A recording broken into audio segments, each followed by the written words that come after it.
Today I'm going to be showing you guys how I prepare my stew. Tomato stew is a Nigerian delicacy. We enjoy this over here in Nigeria, and I feel like every family has a way that they prepare this, and it can be used to serve with rice, yams, fried plantains, and the list can go on and on and on. So what you want to do is blend fresh tomatoes and peppers and onions and ginger and garlic, depending on how you want your stew to taste. And after that, you want to boil it. I like to boil the blended tomatoes because then it brings it to a nice thick paste and evaporates all of the extra water. I've also boiled in another pot my chicken and my turkey.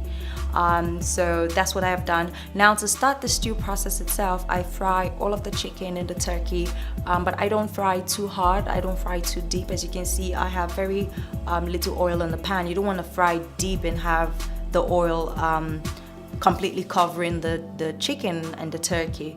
You can use chicken on its own, you can use turkey, you can use fish, you can use beef, you can use whatever you want to use.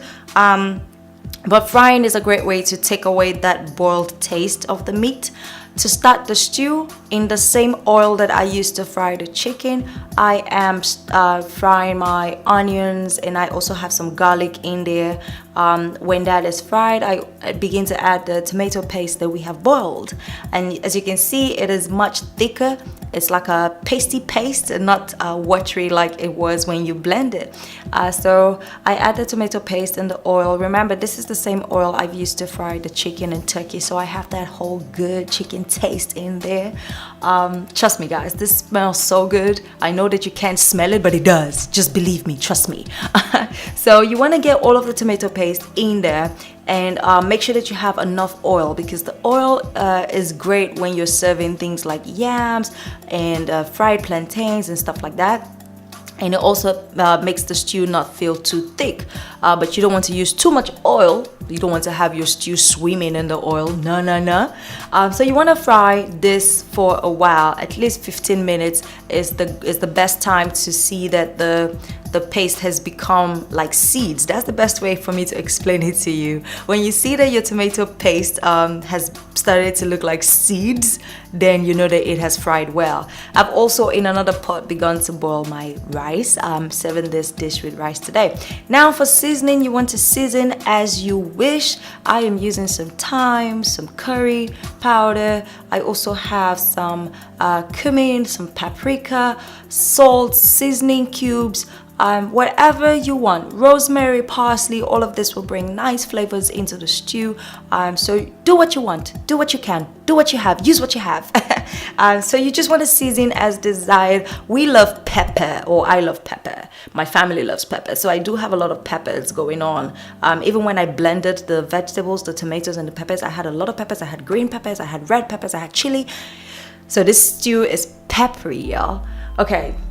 So you also want to make sure that you have your broth from the chicken that you boiled. I like to add this because it brings in that chicken flavor as well. So I've just added some chicken broth to the stew itself. This extra broth is from my kidney that I boiled a couple days back, and I have a video of how I prepared my kidney and gizzard sauce. So I just added that for some extra flavor to it.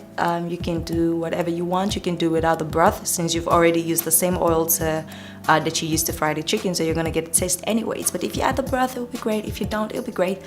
So I just added that as well. If you like to see my kidney and gizzard sauce, I'll leave it for you down below, linked in the description box, so you might want to check that.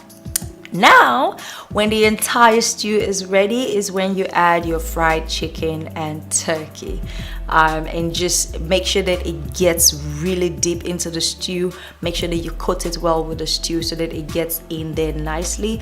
And this is just going to bring to a boil for about 3 to 5 minutes. You don't want to keep it on too long because the stew itself is ready. I was gonna say already ready. The stew itself is ready, and this is just looking so beautiful. Everybody in Nigeria, or every family, I like to think, has a version of this. And like I said, you can pretty much use whatever to make stew: fish, beef, lamb, pork. whatever it is that you like. So that's it, you guys. I hope you enjoyed this recipe. Let me know if you're going to be trying it and what you'll be trying it with. Also, if you don't mind, leave some comments down below and share with us your own version, what you prefer to use for cooking stew. So I'm serving with rice today. Like I said, for the rice itself, I really love to bring some color. I don't like my rice looking just bare. So now that my rice is cooked and most of the water is gone, just before it dries out completely, I'm going to bring some color to the rice by adding some corn and some peas. This is just very beautiful because I love to serve. Like, beyond cooking, serving is the best part of cooking for me. So I really like to have my dish looking colorful and artsy, and I don't know, but you get what I mean. So put in enough corn and peas and whatever else. You can use carrots as well. You can use whatever you feel like is great for you. You can also use some spring onions if you like that. For this dish, I'm just using corn and peas. And serve as desired and enjoy. I hope you enjoyed this video. Let me know in the comments below. If you did, please do not forget to subscribe. If you're new here, it would be nice to have you watch my new videos. I do makeup on this channel. I do my vlogs, workouts in the gym. I do a lot of cooking as well. So if you want to see that kind of girly stuff, it's all happening here. Make sure you subscribe. I'll see you in my next video. I love you. God bless you. Bye.